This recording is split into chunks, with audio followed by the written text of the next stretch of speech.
വീണ്ടും വാർത്തകളിലേക്ക്. Sreenarayanapuram Vekkode MES FRUP സ്കൂളിലെ നവീകരിച്ച കെട്ടിടത്തിന്റെയും കമ്പ്യൂട്ടർ ലാബിന്റെയും ഉദ്ഘാടനം നടത്തി. ഇന്നസെന്റ് MP ഉദ്ഘാടനം നിർവഹിച്ചു.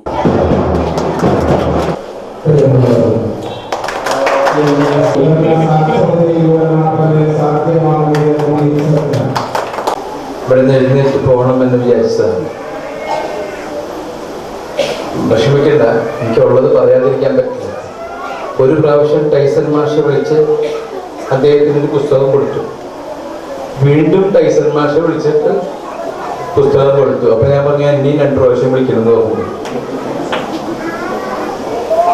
ഒന്ന് തെറ്റി വിളിച്ചതാണ്, വെറുതെ പറഞ്ഞതാണ്. അങ്ങനെ പോകണം എന്നല്ല. പലപ്പോഴും പലതും നമ്മൾ ആലോചിക്കാറുണ്ട്. ഞാൻ ഈ MP ആയതിനു ശേഷം ഈ വിളക്ക് കത്തിക്കുന്നൊരു പരിപാടിയാണ്. തുടക്കത്തിലൊക്കെ നിലവിളക്ക് കത്തിച്ചു കഴിഞ്ഞാൽ ഞാൻ പെട്ടെന്ന് ബാക്കിലേക്ക് ഓടിപ്പോകും. അപ്പൊ എൻ്റെ അടുത്ത് പറഞ്ഞു, അങ്ങനെ ഓടിപ്പോകരുത്. എന്താ കാരണം എന്ന് വെച്ചാൽ പണ്ട് പള്ളിയിൽ കഥന പിടിവെക്കലായിരുന്നു എൻ്റെ ജോലി. അപ്പൊ ഇത് കത്തിച്ചു കഴിഞ്ഞാൽ പിന്നെ അവിടെ നിൽക്കാനുള്ള പേടി. നമുക്കറിയില്ല നമ്മൾ MP ആവും ഇതൊക്കെ. അപ്പൊ ഇതൊക്കെ ഇനി ശീലം വന്നതിന് ശേഷമാണ്. ഇപ്പൊ ഈ സ്കൂൾ വരുമ്പോ എപ്പോഴും സ്കൂളിന്റെ പടിവാതിൽ വരുമ്പോ ഞാൻ പെട്ടെന്ന് ബ്രേക്ക് ചെയ്യും. എനിക്കിഷ്ടല്ല. അത്രയും പഠിച്ചു ഞാൻ. ഈ ടീച്ചർമാരും മാഷ്മാരും എന്നെ വേദനിപ്പിച്ചത്. School management committee president Aspin Ashraf അധ്യക്ഷത വഹിച്ചു. ET Tyson master MLA computer lab ഉദ്ഘാടനം ചെയ്തു. Mathilakam block panchayat president KK Abid Ali, M Abdul Hameed, KK Kunhumoideen, professor KA Abdul Wahab, VM Shine, EK Mallika എന്നിവരും സംസാരിച്ചു. കൊടുങ്ങല്ലൂർ താലൂക്ക് ലീഗൽ സർവീസ് കമ്മിറ്റിയും എറിയാട് പഞ്ചായത്തും സംയുക്തമായി മൊബൈൽ ലോക്ക് അദാലത്തും നിയമബോധവൽക്കരണ ക്ലാസും സംഘടിപ്പിച്ചു. ET ടൈസൺ മാസ്റ്റർ MLA ഉദ്ഘാടനം ചെയ്തു.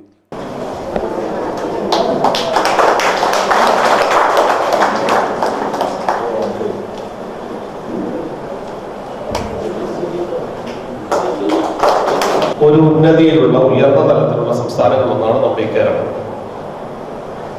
എന്നാൽ ഇപ്പോഴും നമുക്ക് പല കാര്യങ്ങളും നമ്മൾ മനസ്സിലാക്കുന്നത് നീതി നിഷേധത്തിന്റെ പല രൂപങ്ങളും നമ്മുടെ ഉൾപ്പെടെയുള്ള ഗ്രാമങ്ങളിൽ ഉൾപ്പെടെ കാണുന്നുണ്ട്.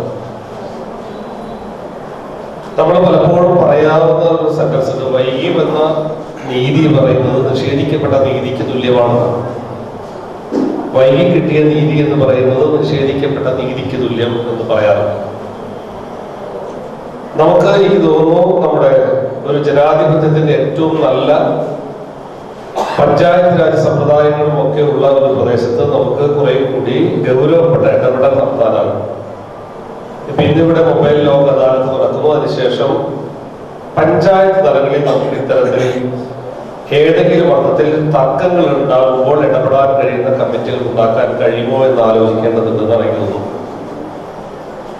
അങ്ങനെ കമ്മിറ്റികൾ ഉണ്ടാകുമ്പോൾ നമ്മുടെ പ്രദേശങ്ങളിൽ അങ്ങനെ നോൺ ഗവൺമെന്റ് ഓർഗനൈസേഷൻ സന്നദ്ധ പ്രവർത്തനം നടത്താൻ കഴിയുന്ന. എറിയാട് പഞ്ചായത്ത് പ്രസിഡന്റ് പ്രസാദിനി മോഹനൻ അധ്യക്ഷയായി. ജില്ലാ പഞ്ചായത്ത് അംഗം KA Noushad, PM Abdulla, Sugatha Sasidharan, advocate VA Sabah, Ambika Sivapriyan, Saida Sulaiman, TA Pankajakshan, VR Babu എന്നിവരും സംസാരിച്ചു. അഡ്വക്കേറ്റ് PH മഹേഷ് ക്ലാസ് നയിച്ചു. TV ശിവപ്രസാദ്, അഡ്വക്കേറ്റ് മുഹമ്മദ് സഗീർ എന്നിവരും അദാലത്തിന് നേതൃത്വം നൽകി. കയ്പമംഗലം നവജീവൻ കൂട്ടായ്മയുടെ ആഭിമുഖ്യത്തിൽ ഗുരുവായൂർ ശാന്തി മെഡിക്കൽ ഇൻഫർമേഷൻ സെന്ററിന്റെ സഹകരണത്തോടെ ഈ മാസം 26-ന് സൗജന്യ വൃക്കരോഗ ഹൃദ്രോഗ സാധ്യതാ നിർണയ ക്യാമ്പും ബോധവൽക്കരണ ക്ലാസും സംഘടിപ്പിക്കുമെന്ന് ഭാരവാഹികൾ വാർത്താ സമ്മേളനത്തിൽ അറിയിച്ചു.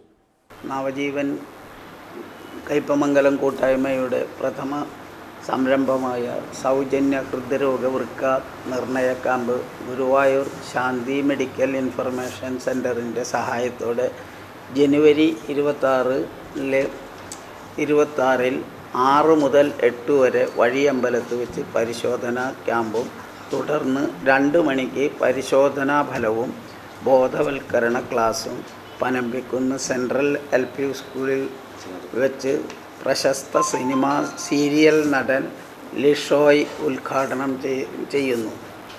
പരിശോധനാ ക്യാമ്പിലേക്ക് പ്രവേശനം മുൻകൂട്ടി രജിസ്റ്റർ ചെയ്തവർക്ക് മാത്രമായി പരിമിതപ്പെടുത്തിയിരിക്കുന്നു. രാവിലെ 6 മുതൽ 8 വരെ പുതിയ വീട്ടിൽ മുഹമ്മദ് ഹാജിയുടെ കെട്ടിടത്തിലാണ് ക്യാമ്പ് നടക്കുക. ഉച്ചതിരിഞ്ഞ് 2 മണിക്ക് പനമ്പിക്കുന്ന LP സ്കൂൾ ഹാളിൽ നടക്കുന്ന ബോധവൽക്കരണ ക്ലാസ് സിനിമാ താരം ലിഷോയ് ഉദ്ഘാടനം ചെയ്യും. ഭാരവാഹികളായ PK മോഹനൻ, PK ഗോപാലകൃഷ്ണൻ, അബ്ദുൽ ഹക്കീം, രാജീവ് ചോലയിൽ, ദിവാകരൻ കുറുപ്പത്ത് എന്നിവരും വാർത്താ സമ്മേളനത്തിൽ പങ്കെടുത്തു. ജനങ്ങളെ കവർച്ച ചെയ്യുന്ന സർക്കാരായി കേന്ദ്ര സർക്കാർ മാറിയെന്ന് അഖിലേന്ത്യാ ജനാധിപത്യ മഹിളാ അസോസിയേഷൻ കേന്ദ്ര കമ്മിറ്റി അംഗം അഡ്വക്കേറ്റ് KP സുമതി. പ്രാദേശികമായ പ്രശ്നങ്ങൾ പരിഹരിക്കണം എന്ന് ആവശ്യപ്പെട്ടുകൊണ്ട് ഈ പ്രദേശത്തുള്ള ജനങ്ങളുടെ ആകെ സമാഹരിച്ച പ്രതിഷേധത്തിൻ്റെ ഒപ്പുകളും അതിൻ്റെ അധികാരികൾക്ക് സമർപ്പിക്കാൻ ഏറ്റെടുക്കുക എന്ന ഉത്തരവാദിത്തമാണ് ഈ വേദിയെ ധന്യമാണ്. കഴിഞ്ഞ ഏതാനും നാളുകളായി, ഏതാണ്ട് നവംബർ മാസം 8-ാം തീയതി മുതൽ വലിയ പ്രതിഷേധത്തിലാണ് ഇന്ത്യയിലെ ജനങ്ങൾ. മഹിളാ അസോസിയേഷൻ മാത്രമല്ല,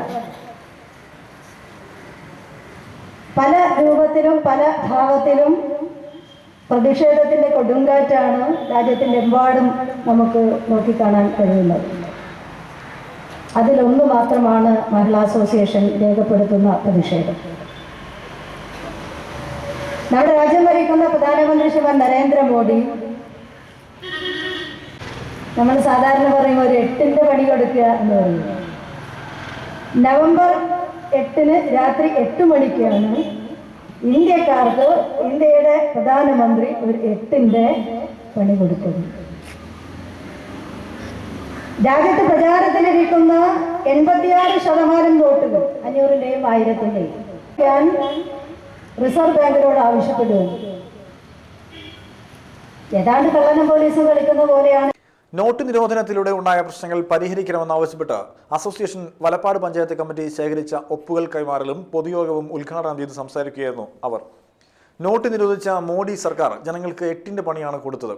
കൊള്ളപ്പണം പലിശ വാങ്ങുന്ന ബാങ്കുകൾക്ക് മാത്രം പണമിടപാടിന് അനുമതി നൽകി സഹകരണ മേഖലയെ തകർക്കുവാനുള്ള ശ്രമമാണ് നടക്കുന്നത്.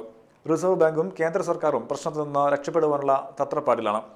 റിസർവ് ബാങ്ക് അധികൃതരെ BJPയും RSSും ഇക്കാര്യത്തിൽ ഭീഷണിപ്പെടുത്തിയെന്ന് സംശയിക്കേണ്ടിയിരിക്കുന്നുവെന്നും അഡ്വക്കേറ്റ് KP സുമതി പറഞ്ഞു. Association secretary Beena Aji Ghosh committee ശേഖരിച്ച ഒപ്പുകൾ പൊതുയോഗത്തിൽ വെച്ച് ഗീതാ ഗോപി MLAക്ക് സമർപ്പിച്ചു. ഒപ്പുകൾ ഉൾപ്പെട്ട നിവേദനം മുഖ്യമന്ത്രിക്ക് സമർപ്പിക്കുമെന്നും MLA പറഞ്ഞു. Association Valappad panchayat committee president Rajisha Shivaji അധ്യക്ഷയായിരുന്നു. മഹിളാ അസോസിയേഷൻ ജില്ലാ കമ്മിറ്റി അംഗം Vasantha Maheswaran, CPM Valappad local committee secretary VR Babu, Valappad grama panchayat president EK Thomas, അല്ലി രാമദാസ് എന്നിവരും സംസാരിച്ചു. വീണ്ടും പ്രധാന വാർത്തകൾ. വിദ്യാർത്ഥികൾക്ക് വിതരണം ചെയ്യുവാനുള്ള കഞ്ചാവുമായി 2 യുവാക്കളെ കൂടി വലപ്പാട് പോലീസ് അറസ്റ്റ് ചെയ്തു. പെരിഞ്ഞത്ത് കിണർ ഇടിഞ്ഞു താഴ്ന്നു. സ്വന്തമായുണ്ടായിരുന്ന കുടിലും കാറ്റിൽ തകർന്നു വീണതിന്റെ വേദനയിൽ നാട്ടികയിൽ ഒരു കുടുംബം. ഇതുവരെ വാർത്തകൾ കഴിഞ്ഞു. നമസ്കാരം.